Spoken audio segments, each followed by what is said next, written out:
കേശാദിപാദം തൊഴുന്നേൻ കേശവ കേശാദിപാദം തൊഴുന്നേൻ പീലിച്ചുരുൾ മുടിയും നീലത്തിരൂവുടലും ഹാലത്തോടു കുറിയും താടു തൊഴുന്നേൻ കേശാദിപാദം തൊഴുന്നേൻ. NTVയുടെ എല്ലാ പ്രിയപ്പെട്ട പ്രേക്ഷകർക്കും ഞങ്ങളുടെ ഹൃദയം നിറഞ്ഞ വിശ്വാശംസകൾ. സമ്പൽ സമൃദ്ധിയുടെയും ഐശ്വര്യത്തിൻ്റെയും നല്ലൊരു വർഷമാവട്ടെ, ഒരു പുതുവർഷമാവട്ടെ നിങ്ങൾക്ക് എല്ലാവർക്കും എന്ന് ആത്മാർത്ഥമായിട്ട് ആശംസിച്ചുകൊണ്ട് നമ്മുടെ വിഷു പക്ഷികൾ എന്ന് പറഞ്ഞ ഈ പ്രോഗ്രാം ഇവിടെ നമ്മൾ തുടങ്ങുകയാണ്. ഇന്നത്തെ വിഷു പക്ഷികൾക്ക് ഒരു പ്രത്യേകതയുണ്ട്. നമ്മുടെ ഒരു മ്യൂസിക്കൽ പ്രോഗ്രാമാണ്. കുറച്ച് വിഷുവിനെ പറ്റിയുള്ള പാട്ടുകളൊക്കെ പാടിക്കൊണ്ട് 1 മണിക്കൂർ നേരം നമുക്ക് ചെലവഴിക്കാം. ഇന്ന് വിഷു പക്ഷികളിൽ ഞാൻ ഒറ്റയ്ക്കല്ല, എൻ്റെ കൂടെ ഒരു അതിഥിയുണ്ട്. ഞാൻ ആ ഗസ്റ്റിനെ സ്വാഗതം ചെയ്യാം. സൗമ്യ, വെൽക്കം. സൗമ്യനെ കുറച്ച് പേർക്ക് പരിചയം ഉണ്ടാവും, കാരണം നമ്മുടെ തന്നെ ഷോ ആയിട്ടുള്ള പിയാനോയില് സൗമ്യ ഗസ്റ്റ് ആയിട്ട് വന്നിട്ടുണ്ടായിരുന്നു. അപ്പോൾ സൗമ്യ നമുക്ക് 2-3 പാട്ടുകളൊക്കെ പാടി തന്നിട്ടുണ്ടായിരുന്നു. അപ്പോൾ എന്തായാലും കൂടുതൽ വിഷുപ്പാട്ടുകളൊക്കെ ആയിട്ടാണ് സൗമ്യ എത്തിയിരിക്കുന്നത് അല്ലേ? ഓക്കെ. അപ്പോൾ സൗമ്യ എന്തായാലും ഞങ്ങളുടെ ഹൃദയം നിറഞ്ഞ വിശ്വാസംസകൾ. എന്റെ വിശ്വാസംസകൾ. Thank you so much. അപ്പോൾ എങ്ങനെയുണ്ടായിരുന്നു സൗമ്യയുടെ വിഷു? എങ്ങനെയുണ്ടായിരുന്നു? വളരെ നല്ല വിഷുവായിരുന്നു. നല്ലതായിരുന്നു അല്ലേ? എല്ലാം ഒരുക്കി ഫാമിലിയുടെ കൂടെ തന്നെ വിഷു സദ്യ ഒക്കെ ആയിട്ട് ഞാനും അതെ വിഷു സദ്യയൊക്കെ ഉണ്ട്. എന്താ പറയാ, കുടുംബത്തോടൊപ്പം അല്ലേ? അപ്പൊ ഇന്ന് നമുക്ക് കുറച്ച് വിഷു പാട്ടുകൾ NTV പ്രേക്ഷകർക്ക് വേണ്ടി പാടാം അല്ലേ? കുറച്ച് പാട്ടുകൾ പ്രിപ്പയർ ചെയ്ത് വന്നിട്ടുണ്ട്. സൗമ്യയും പ്രിപ്പയർഡ് ആണ്, ഞാനും പ്രിപ്പയർഡ് ആണ്. കുറച്ച് നല്ല എന്താ പറയാ, വിഷു എന്ന് കേൾക്കുമ്പോൾ നമ്മുടെ മനസ്സിൽ ആദ്യം ഓർമ്മ വരുന്ന കുറച്ച് പാട്ടുകൾ, അതെ ആ പാട്ടുകളാണ് ഇന്ന് വിഷു പക്ഷികൾ എന്ന ഈ പ്രോഗ്രാമിലൂടെ ഞങ്ങൾ നിങ്ങൾക്ക് വേണ്ടി പാടാൻ പോകുന്നത്. അപ്പോൾ സൗമ്യ നാട്ടിൽ എവിടെയായിരുന്നു? നാട്ടിൽ എറണാകുളം. എറണാകുളത്താണ്. ഓക്കെ. ഞാൻ തൃശ്ശൂരാണ്. അപ്പോൾ എറണാകുളം ഭാഗത്ത് എങ്ങനെയാണ് വിഷു ആഘോഷങ്ങളൊക്കെ? എറണാകുളത്ത് വിഷു കണി ഒരുക്കും, പിന്നെ വിഷു സദ്യ, വിഷുക്കൈനീട്ടം മെയിൻ ആയിട്ടുള്ളത്. അല്ലാണ്ട് ഇപ്പൊ എറണാകുളം ഭാഗത്ത് എന്തെങ്കിലും പ്രത്യേക ചടങ്ങുകളോ അങ്ങനെ എന്തെങ്കിലും ഉണ്ടോ? ചടങ്ങുകൾ അങ്ങനെയില്ല, അങ്ങനെയൊന്നുമില്ല, സാധാരണ പോലെ തന്നെ. അതെ അല്ലേ? അപ്പൊ എന്തായാലും ഇന്നത്തെ വിഷു പക്ഷികളിലെ ആദ്യത്തെ ഗാനത്തിലേക്ക് കിടക്കാം. നമ്മൾ ശരിക്കും എന്താ പറയുക, വിഷു എന്ന് പറയുമ്പോൾ നമ്മൾ കൃഷ്ണനെയാണല്ലോ കണി കാണുന്നത്. ഇത് ഹിന്ദുമത വിശ്വാസ പ്രകാരം കൃഷ്ണനെ കണി കണ്ടിട്ട് അല്ലെങ്കിൽ നല്ലൊരു വിഷുക്കണി കണ്ടിട്ടാണ് അന്നത്തെ നമ്മുടെ ദിവസം തുടങ്ങുന്നത്. അപ്പോൾ ഇന്ന് വിഷുക്കണി തുടങ്ങുന്നത് ചെത്തി മന്ദാരം തുളസി എന്ന് പറയുന്ന പാട്ടോടുകൂടെയാണ്. എന്തായാലും വിഷു എന്ന് കേൾക്കുമ്പോൾ തന്നെ നമ്മുടെ മനസ്സിൽ ഏറ്റവും ആദ്യം ഓർമ്മ വരുന്ന ഒരു പാട്ടും കൂടെയാണത്. എന്തായാലും ആ ഒരു പാട്ട് കേൾക്കാം അല്ലേ? ആ ഒരു പാട്ട് ഞാനാണ് പാടാൻ പോകുന്നത്. നിങ്ങൾക്ക് ഇഷ്ടപ്പെടുന്നു വിചാരിക്കുന്നു. നമുക്ക് കേൾക്കാം.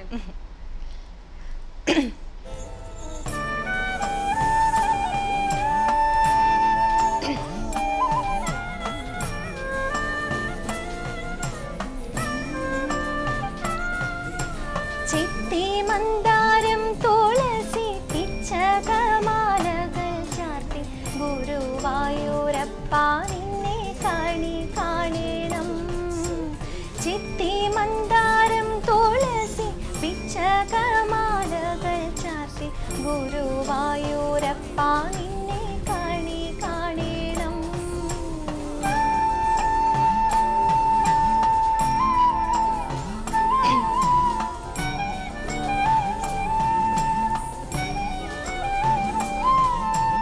മയിൽ പീലി ചൂടിക്കൊണ്ടും മഞ്ഞത്തോകിൽ ചുറ്റിക്കൊണ്ടും മണിക്കോഴലൂതിക്കൊണ്ടും കണി കാണണം. മയിൽ പീലി ചൂടിക്കൊണ്ടും മഞ്ഞത്തോകിൽ ചുറ്റിക്കൊണ്ടും മണിക്കോഴലൂതിക്കൊണ്ടും കണി കാണണം. ചെത്തി മന്ദാരം തുളസി പിച്ചകമാലകൾ ചാർത്തി ഗുരുവായൂരപ്പ നിന്നെ കണി കാണണം.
സംബന്ധിച്ചിടത്തോളം വിഷു എന്ന് പറയുമ്പോൾ എനിക്ക് ഏറ്റവും ആദ്യം ഓർമ്മ വരുന്ന ഒരു പാട്ട് എന്ന് പറയുന്നത് ഇതാണ്, ചെത്തി മന്ദാരം തുളസി.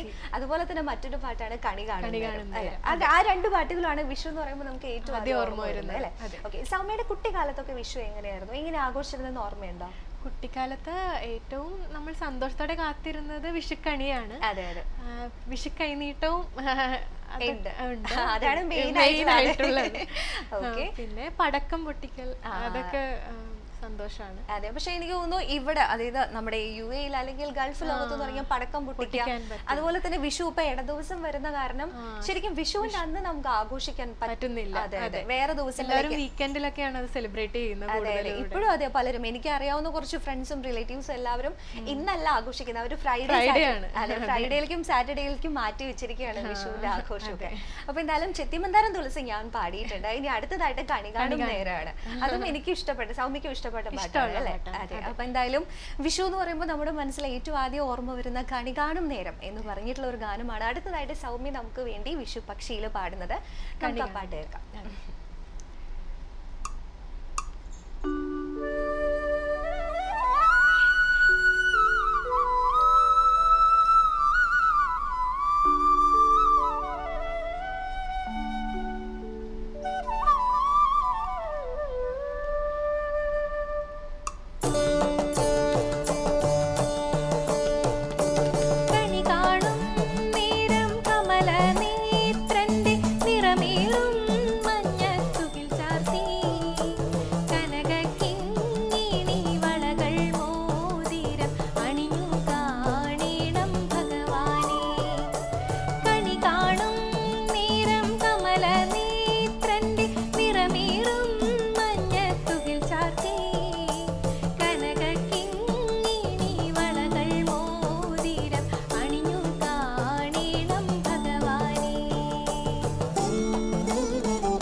പാട്ടായിരുന്നു. പ്രത്യേകിച്ച് എനിക്ക് തോന്നുന്നു ഇപ്പോഴത്തെ നമ്മുടെ ഇന്നത്തെ ഈ ഒരു സെറ്റും അതുപോലെ തന്നെ ഈ ഒരു പാട്ടും ഇടയ്ക്കിടെ ശബ്ദമൊക്കെ ഇപ്പൊ ശരിക്കും ഒരു എന്താ പറയാ ഒരു അമ്പലത്തിൽ പോയ ഒരു പ്രതീതിയോ അല്ലെങ്കിൽ ആ ഒരു ഫീൽ നമുക്ക് കിട്ടാണ് അല്ലെ. അപ്പൊ എന്തായാലും നല്ലൊരു പാട്ടായിരുന്നു. എനിക്കും ഒത്തിരി ഇഷ്ടമുള്ള ഒരു പാട്ടാണ്. ഇനിയിപ്പോ കണികാണും നേരമാണെങ്കിലും അല്ലെങ്കിൽ കേശാദി പാദം തൊഴുന്നേൻ ചെത്തി മന്ദാരം തുളസി ഏത് പാട്ടാണെങ്കിലും നമുക്ക് ശരിക്കും ഒരു നാടിന്റെ ഒരു ഓർമ്മ വരും. അതെ, ശരിക്കും മിസ് ചെയ്യുന്നുണ്ട്. അതെ.